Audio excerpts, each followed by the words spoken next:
old man in a pan, Jebadiah Lebeaux Esq, Dr. Jebadiah Lebeaux Esq, and I'm here to tell you guys that we're going to take a journey into the chocolate chip cookie, but not just any chocolate chip cookie. I'm going to teach you all how to make a sugar alternative, gluten-free, nut-free, dairy-free chocolate chip cookie. Stick around, it's going to be great. Now, the first thing you're going to want to do is put your dry ingredients together. So what we got here is 2/3 cup of coconut flour. Dump that in the bowl right there. We've got 1 teaspoon of salt, 1 teaspoon of baking soda. Mix that in there right there. And then lastly, we've got ourselves some xanthan gum. We've got 2 teaspoons of xanthan gum there.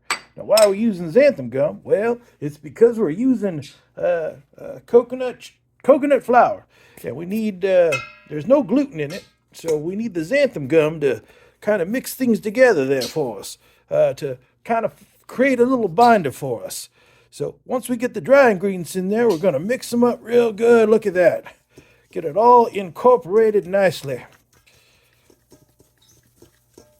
I've got great whisking skills. Look at that. Look at that. Okay, so get it all mixed up. All right, the next thing we're going to do is we're going to do our wet ingredients. We got ourselves 4 eggs, sugar. I know we said dry ingredients, but we mixed the sugar with the wet ingredients. And then we got right here Luann's coconut oil. Now, normally with a chocolate chip cookie, you'd use butter. But because we're doing dairy-free cookies, we are going to use coconut oil. And it's going to be a great substitute for the butter. So let's go ahead and put this in our mixer. So we got that in there. And then we're going to take our sugar. We're going to mix that in there. And then we're going to turn the mixer on for just a moment. Look at it go.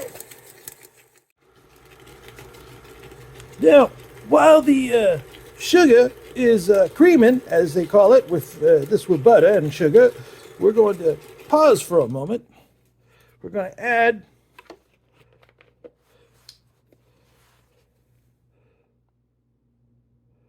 one teaspoon of vanilla.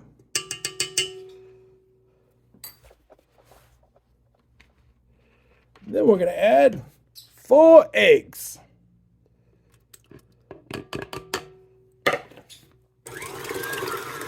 Maybe not that fast, but there we go.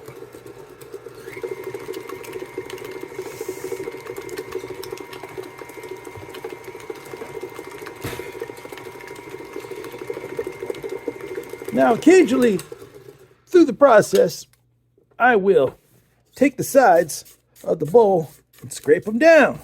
And the reason you do that is so that you can well incorporate all of your ingredients, especially the sugar and the coconut oil.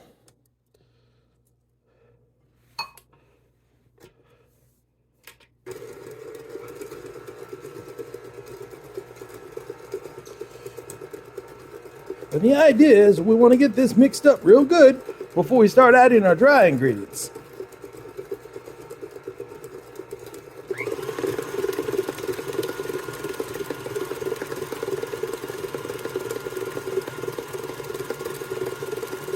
Wow, look at it go.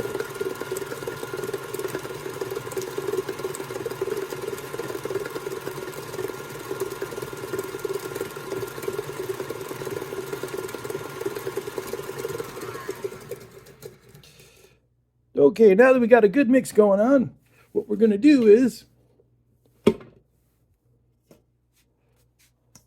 we're going to add our dry ingredients, cup at a time.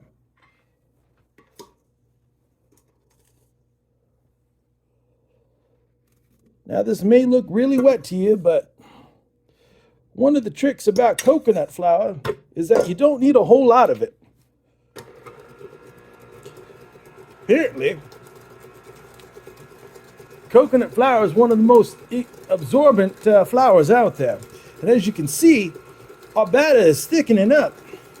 We've got a pretty good dough out there with just a little bit of flour. You see it starting to kind of taking shape there. So, I'm going to give it a little bowl scrape. Boy, this is looking real good.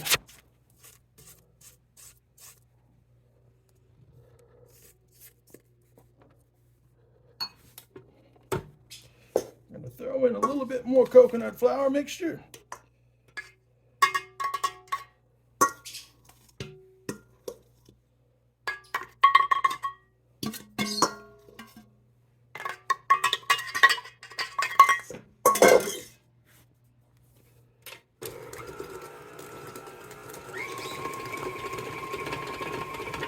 Look at that take shape. Boy, I tell you.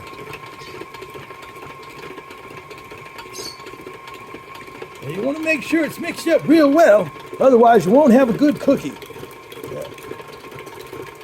Some of you out there might think, well, you're not using flour, so you're not going to have a good cookie. Anyway, but let me tell you right now, this recipe here won't even taste like it's a non-dairy, non-sugar, non-floured cookie. It'll just be real good. We're going to dump the last of our flour in here. Right there. As you can see, we're all mixed up. Okay. Let's give her one more scrape.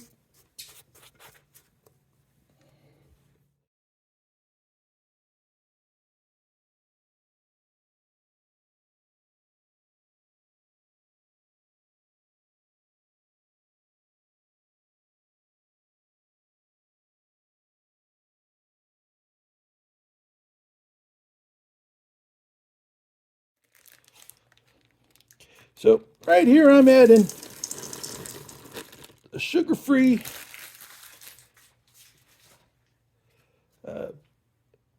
dairy-free, gluten-free chocolate chip. We're just adding into our cookie dough.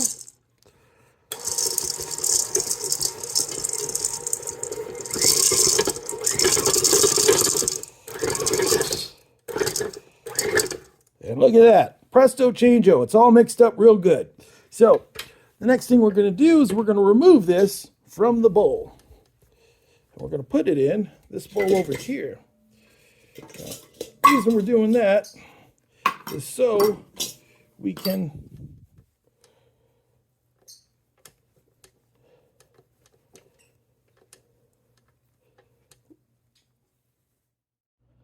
okay, so what we're going to do is we're going to take the batter out of the bowl. We're going to transfer it into another one so that we can let the flour mixture have a chance to absorb the liquid that's in the dough. And the reason we want to do that is because, well, it's coconut flour, and while it does tend to mimic the properties of flour, it does have an advantage where you have to use less flour because it absorbs so much. If you want to have a good, decent cookie, you got to give the flour time to absorb the moisture. So we're going to go ahead and do that right now. Put it in the refrigerator and let it sit there for about 15 minutes to an hour. So now that we have a minute to wait around until the dough properly absorbs the moisture into the cookie dough, I can tell you a little bit about the history of the chocolate chip cookie. Now, a good friend of mine, Ann Whitaker, developed the chocolate chip cookie in 1930 something, like maybe 1938, 1939. It was 1938. It was before Hitler took to the World War II. So yeah, it was definitely 1938. Well, she ran a bed and breakfast called the Toll House Inn. Sound familiar? Toll House? Well, back then she decided it would be a great idea to put a nice little cookie underneath everybody's pillow because chocolate was expensive, but she could put a little cookie under everybody's pillow, and it'd be a nice little treat for every one of the guests. Now, back then, cookies were just like English biscuits. They were just like little round, hard, crunchy, crispy wafers. And that's what they ate. They called it a cookie. You had flavor with vanilla, with chocolate, with butterscotch, and all sorts of different flavors, but they never really did put anything in it. Not until good old Anne, she came up with the great idea to take a Nestle chocolate bar and chop it up into little bits, mix that in with her dough, and then put that dough in the oven and make a wonderful creation we today call the chocolate chip cookie. Isn't that amazing? Well, Anne died.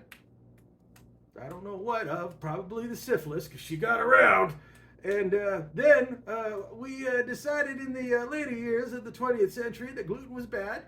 And then we decided to make something called the gluten-free, nut-free, dairy-free, sugar alternative chocolate chip cookie. And that's what we're going to make for you today. It's like the History Channel. Isn't that awesome? Look, there's the beep. Cookie dough's ready. So now we're ready to roll out our cookie dough. What we're going to do is we're going to use our standard tablespoon, and we're going to put a tablespoon sized dough ball onto the parchment paper on our pan that we're going to bake on. Now, you could just use a regular pan if you don't have parchment paper and just grease it with vegetable oil or something along those lines. But I use parchment paper because it keeps things from sticking, and you don't have to add additional ingredients that might upset the balance of the wet, dry ingredients of your dough. So oftentimes when you grease a pan, that grease gets into your food. Makes your food taste like the grease or the vegetable oil or the butter or whatever else you're greasing the pan with.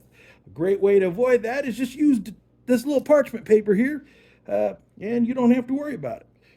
It's only a few dollars at the store, and well, it just makes your baked products turn out that much better. So take yourself a little spoonful, kind of roll it into a little ball, and then plop it down on your parchment paper.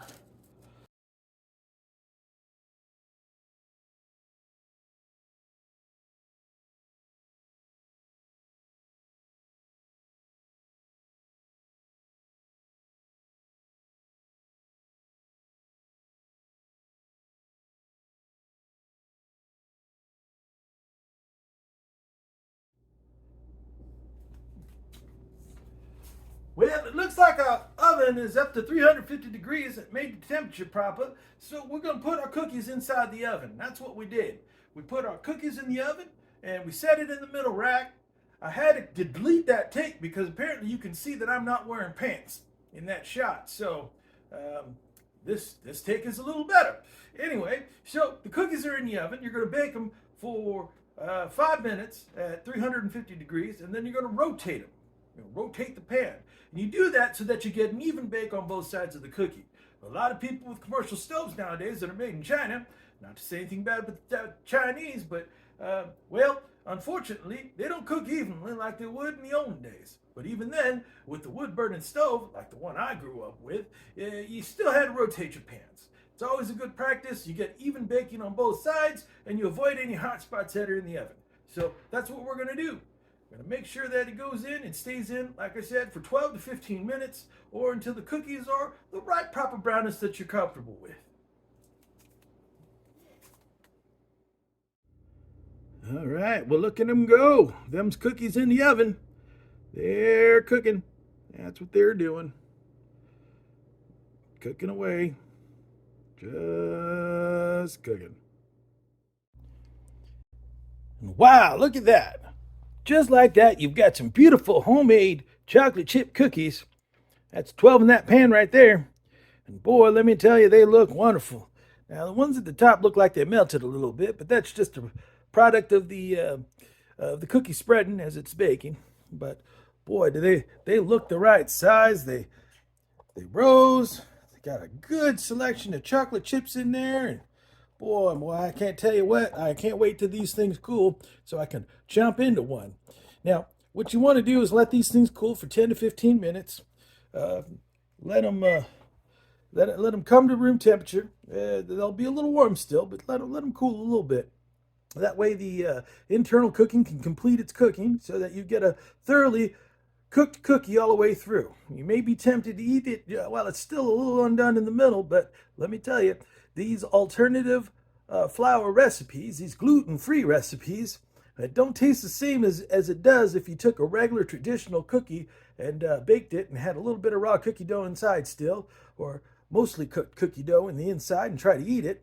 Wouldn't taste quite the same just because of the texture and the way that the flour is made. And well, you got to remember we use coconut flour here. But look at those cookies. Don't they look great? Well, and there you have it. You got yourself a wonderful chocolate chip cookie recipe from the old man in a pan. Now you can take this recipe, make it at your house, show it off to your friends, your folks with the celiac disease, and say, hey, I got a cookie for you. And it came straight from the old man in a pan, Jebadiah Lebeaux Esq. Dr. Jebadiah Lebeaux Esq. Y'all stay good out there to each other, bake to your heart's content, and we'll see you on the next recipe. Have a good one.